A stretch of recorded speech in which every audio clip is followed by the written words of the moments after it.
Amang Diyos na pinakamakapangyarihan sa lahat, na sa isang salita, nilalang ang mundo at patuloy na nangungusap sa sangkatauhan. Taos-pusong aming pasasalamat, kaming mga naglilingkod sa bayan bilang online media broadcasters, mga mobile journalists at 10 ng aming mga kapatid sa pamamahayag.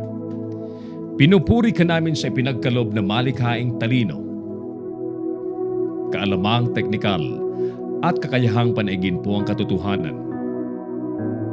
Magtaglay po sana kami ng karunungan, matibay na integridad, malawak na pananaw at makatarungang mga desisyon sa aming mga tungkulin. Naway magsilbi po kaming tinig ng mga mahihina at hamon sa mga makapangyarihan, tagapaghatid ng kaalaman at kaliwanagan sa mga nagugulumihanan. Tulungan niyo po kami na magampanan ang aming mga propesyon sa pinakamataas na antas, lalo't higit sa panahon ng kasalatan, kakulangan ng oras at matinding kompetisyon. Patatagin niyo po kami laban sa mga tukso na sumang-ayon sa kung ano ang nakararami, maghaka-haka, makisama sa mali at ang magmadali.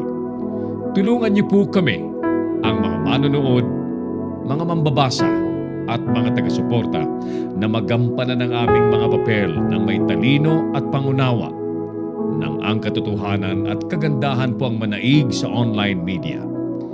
Iniaalay po namin ang panalangin ito sa ngalan ni Jesus na tagapaghatid ng magandang balita, naghayag ng kanyang katotohanan at nag-alay ng kanyang sarili sa sanlibutan. Amen.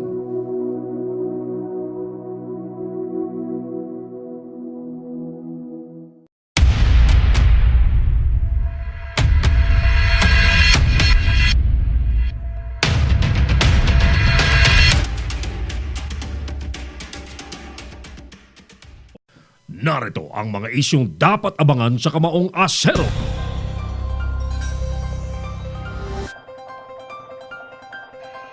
Kapitan ng kandidato sa pagka-congresswoman sa Quezon City, inambush, patay!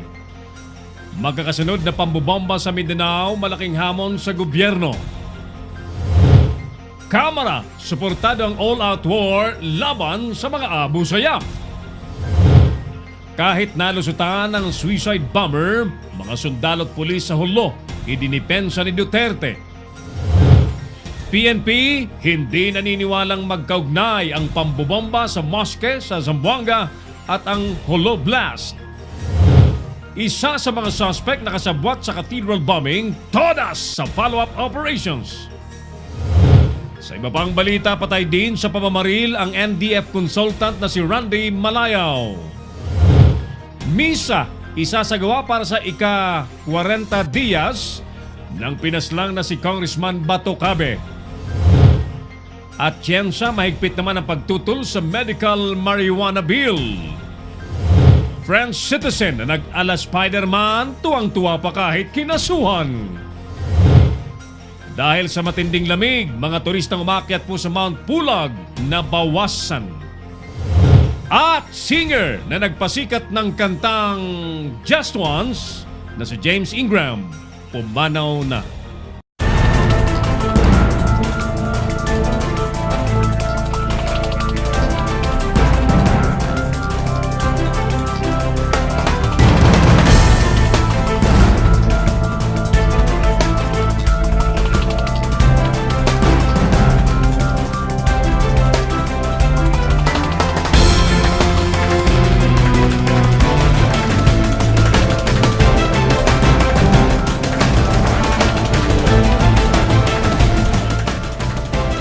Live from the studios of Little News Philippines, Errol Dakame of Kamaong Asero starts now!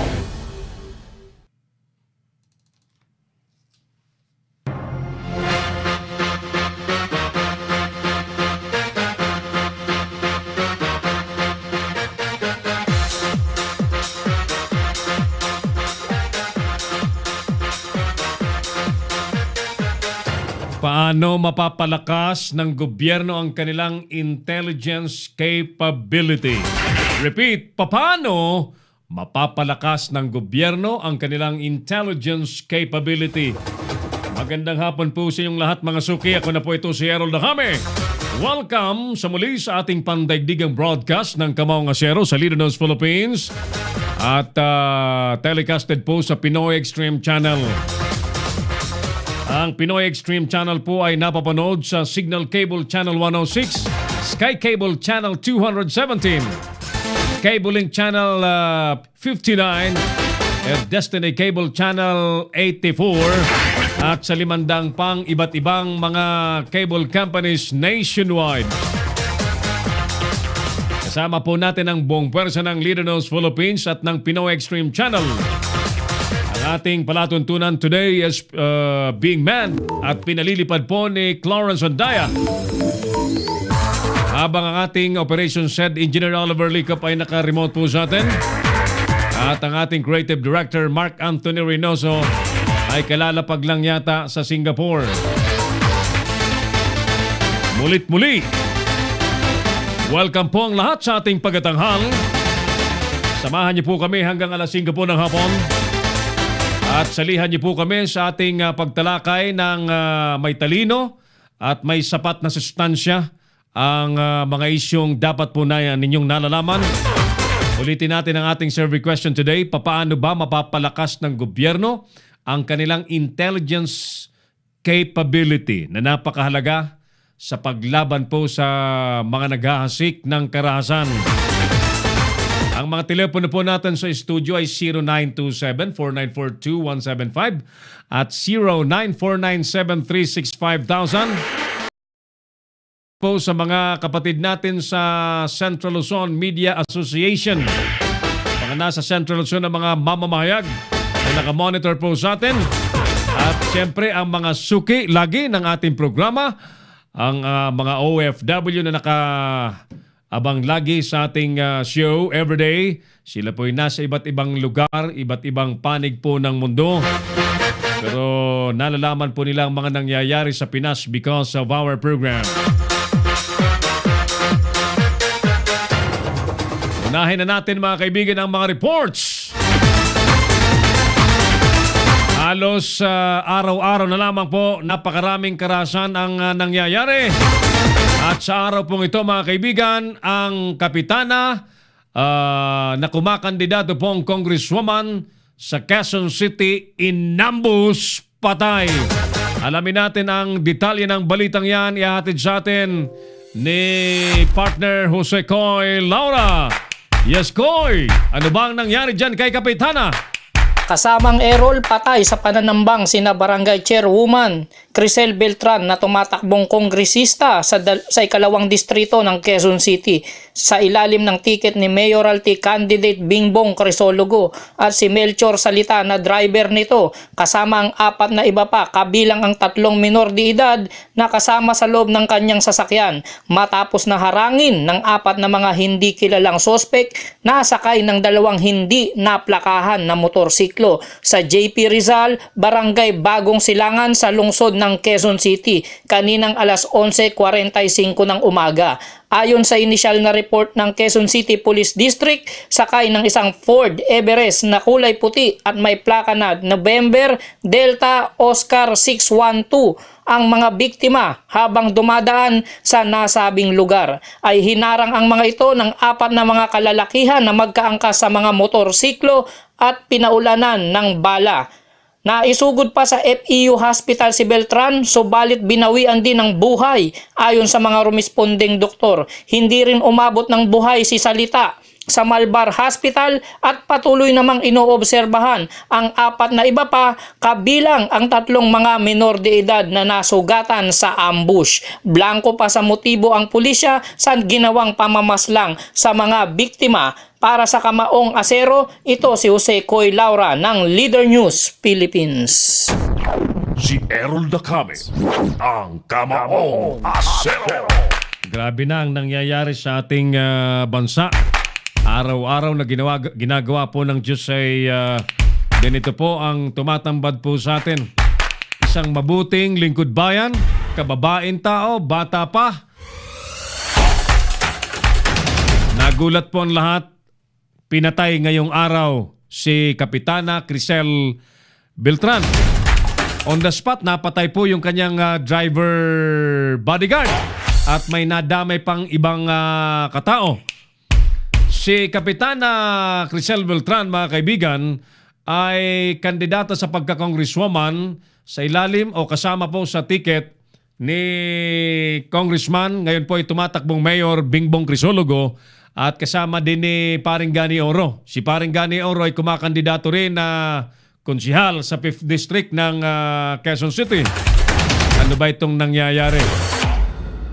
Babalikan natin ang isyong yan at tayo po'y gagawa ng follow-up sa mga otoridad at sa mga katiket kasama ni Kapitana Crisel na pinaslang po ngayon para madagdagan po ang ating impormasyon. Paano ba yan nangyari? May suspect ba? Ang alam natin, mga kaibigan, kandidata sa pagka-kongresista ang Ali. Ang kalaban niya sa politika dyan, basically, dalawa. Yung aking katandem sa newscast sa IBC 13 na si Precious Hipólito Castelo, na asawa ni Winnie Castelo, Congressman Winnie Castelo. At yung isa, yung nagbabalik na si Annie Susano. Ayan. Ang balita ko, malakas ang kandidatura ni Kapitana Crisel Beltran. But I will let the authorities investigate. Ito kaya ay kahalintulad ng nangyari kay Ako Bicol Party List Congressman Rodel Batucabe? Kami po ay nagtatanong.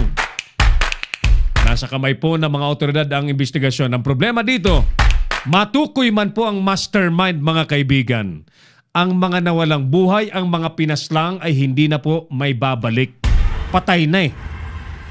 There is no amount of money that can replace their lives. Yan po ang malaking problema po dyan. Yung sa Daragalbay, tinukoy ng Philippine National Police na ang suspect ay yung mayor mismo. Si Mayor Baldo. Ayan, nakakulong na po ngayon. Pero kahit nakakulong ngayon, may demandang kakaharapin. May babalik pa ba ang buhay ng mga pinaslang? Hindi na. Diba? Hindi na. And I understand how painful it is sa pamilya ng mga nagiging biktima at siyempre sa mga constituentes na umaasa po ng matinong serbisyo. Ang mga gumagawa po niyan, definitely, ay yung mga insecure, mga natatakot na matatalo or kung ano man po ang maging motibo dyan sa Quezon City, ayan, ipapaubaya po natin yan sa mga pulis. Okay?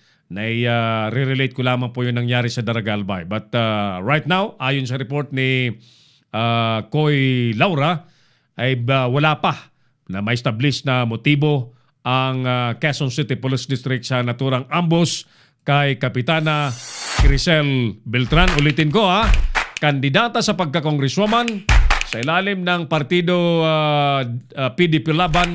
Ticket po ni Congressman ngayon po ay mayoralty candidate Bingbong Crisologo kasama ni Paring Gani Oro. Si Paring Gani ay kandidato rin sa pagkakonsyal dyan sa 5th District ng Quezon City. Samantala, pagdinig sa isip po ng 3rd Telco, tinapos na po ng Senado. Alamin natin ang update sa balitang yan natin sa atin ni partner Jojo Sigat. Paring Jo, pasok! Tinapos na itong ika-4 na pagdinig ng Senado ko sa questionable pagpapatayo nga ng 3rd Telcos na ina-award sa Mislater Consortium. Sa naturang pagdinig, muling naungkat itong mga paglabag ng Mislater kung kaya't pinag-iisipan ng Senado kung ikokonsidera ang prangkisa o babawiin ito. Sa panayam, matapos yung pagdinig, sinabi nitong si Senadora Grace Poe ng kanyang kukonsultahin ng mga miyembro ng Senate Committee on Public Services ukol nga sa posibleng pagkonsidera o pag-revoke sa prangkisa ng Mislater Consortium. Kinukonsidera rin ng Senadora itong nais na mga kababayan ng mabilis at murang internet na pagpipilian sa pamamagitan nga ng 3rd Telco. Aniya ni po, kung papayagan ito ng kanyang committee at sakaling pumabor ang mga senador, hindi na mababawi ng Mislatel Consortium ang kanilang 27 billion peso na ban sakaling pumalpak sa operasyon at hindi maibigay itong internet speed na ipinangako nito sa gobyerno at sa publiko. Dagdag pa nitong sipo na maaari rin itong makwestiyon sa korte na posibleng maantala rin ang operasyon ng third telcos. Ayon kay Po, papayagan natin yan dahil malaking sugal naman ito sa Mislatel kung sakasakali, kung hindi nila matugunan ang kanilang serbisyo na pinangako, mawawala ang at least 27 billion sa kanila agad-agad. So sa tingin ko, malaki ang investment nila. Kaya kung mapapabilis nila yung ating serbisyo, bakit hindi? Pero, winawarningan ko rin sila na sinabi ko, pag question yan sa korte, maaaring maantala. So, yun yung nagiging Lalo mo parang hindi na likely. samantala sinabi naman itong Senate Minority Leader Franklin Dillon na kanya na lamang naantay ng committee report na ilalabas nitong si Senadora Grace Poe at dito na ito magbibigay ng kanyang opinion kung sasang-ayon o hindi sa naturang committee report. Dagdag pa ni Dillon, kung ito yung tatanungin, may naging paglabag sa batas ang Mislatel Consortium. Ayon kay Dillon, I do not even know what the committee report will be. So we await the committee report presented to us, and I'll make my decision when it gets to us. From my own perspective, medyo may nakikita tayong hindi pagsunod sa batas. Kaya isang konsiderasyon po yan kung pagdating ng committee report for our nakatakdang ilabas itong si Senadora Grace Poe committee report sa naturang pagdinig sa susunod na linggo. Mula rito sa Senado, ito si Giorgio Sicat para sa Leader News Philippines, nagulat. Si Errol Dacame, ang Kamaong Asero. Maraming salamat, partner Jojo Sicat. Ang serbisyo po ng internet na hinihintay po natin, kasama po ang Leader News Philippines na naghihintay ng matinong serbisyo. Siyempre, lahat tayo nag-aasam na mas gumanda po ang serbisyo ng telepono, ng cellphone, ng internet sa ating bansa. At kami po sa studios ng Leader News Philippines, we are paying so much para po sa magandang serbisyo. But if Mislatel can really provide, can really offer better than what we are enjoying right now, na binabayaran natin ng malaki. At kung makakapag-alok po ang Mislatel ng mas mura pero mas mabilis, why not? Why not? Ano ho? Kasi sila po may ban pala na 27 billion na. No? Hindi po yan biro, no? Hindi po biro ang 27 billion na yan. Pero siyempre, on the other side, yung tropa ho ni Chavit Singson na Sear Consortium ay naghahangad pa rin na sila makakuha ng karapatan na maging third telco sa ating bansa. Tingnan natin kasi mukhang mapupunta pa rin po yan sa Korte Suprema. Samantala mga kaibigan, tatawag tayo sa mga dapat kausapin natin para mag-follow up sa nangyari pong ambush kay Kapitana dyan sa Quezon City. Sa pagbabalik po, no? We gonna pause for a break mga kaibigan habang babanggitin po natin ulit ang ating tanong sa bayan this afternoon. Papaano ba mapapalakas ng gobyerno ang intelligence capacity or capability laban po sa mga naghahasik ng karahasan sa ating bansa? Ang inyo po mga opinion ay welcome po sa ating palatuntunan. Tawag po kayo 0927-494-2175 and 0949-736-5000. Libre din po kayo mag-comment sa ating comment section ng wall ng Leader News Philippines. Immediately sa baba po ng ating live video ng Kamaong Asero. Alright? Balikan ko po kayo pagkalipas po ng ilang sandali. Magbabalik si Errol Dacame sa Kamaong Asero. Bring your business over 1 million TV or online. Reach your target customers anytime, anywhere. Your brand on TV or on the web. Get more customers and grow your business. Advertise now.